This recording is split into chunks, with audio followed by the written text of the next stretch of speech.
ഹിജ്റയുടെ 23-ാമത്തെ കൊല്ലം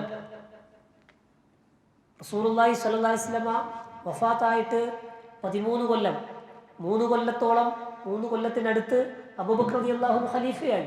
പിന്നീടുള്ള 10 കൊല്ലം ഉമർ റളിയല്ലാഹു അൻഹു ഖലീഫയായി. അതിൻ്റെ ഖിലാഫത്തിൻ്റെ അവസാന ഘട്ടം ഉമർ റളിയല്ലാഹു അൻഹു ആണ് മദീനത്തെ പള്ളിയിലെ ഇമാമ്. സുബ്ഹി നിസ്കാരത്തിന് ഇമാമത്തൊക്കെയാണ് ഉമർ റളിയല്ലാഹു അൻഹു. സഹാബത്ത് പിന്നിൽ നിൽക്കുകയാണ്. നമസ്കാരത്തിലേക്ക് പ്രവേശിച്ചു. സുബ്ഹി നിസ്കാരത്തിലേക്ക് സഹാബത്തൊക്കെ കൈയ്യട്ടി.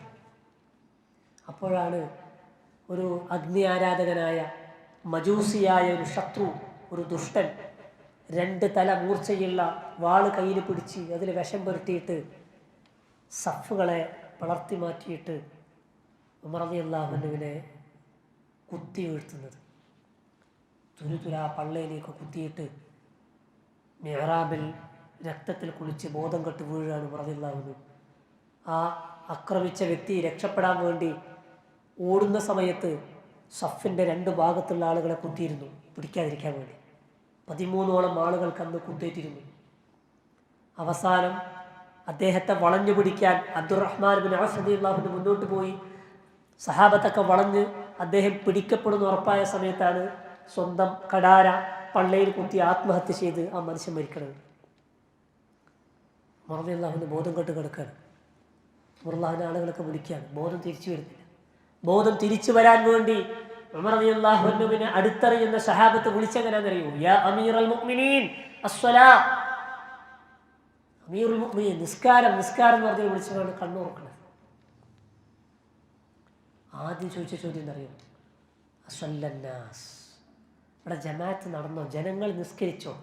എൻ്റെ പിന്നിൽ അണിനിരുന്ന മൗമൂമിങ്ങളില്ലേ, അവർ നമസ്കാരം പൂർത്തിയാക്കിയോ? അടുത്ത വാചകം എന്താ അറിയോ? ലാ ഹല്ലം ഫിൽ ഇസ്ലാമി ലിമൻ തറക അസ്സലാം. നമസ്കാരം ഒഴിവാക്കിയവന് ഇസ്ലാമിൽ സ്ഥാനമില്ല. നിസ്കരിക്കാത്തവർക്ക് ഇസ്ലാമിൽ സ്ഥാനമില്ല. അൽഅഹ്ദു അല്ലദീ ബൈനനാ വബൈനഹും അസ്സലാ വമൻ തറകഹാ ഖദ് കഫറ ഖാല റസൂലുള്ളാഹി സ്വല്ലല്ലാഹു അലൈഹി വസല്ലം.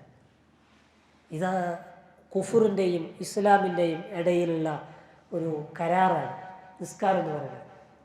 അത് ഒഴിവാക്കിയാൽ ഫമൻ തറകഹാ ഫഖദ് കഫറ, അവൻ കാഫിറായി നടന്നു, സത്യനിഷേധിയായി.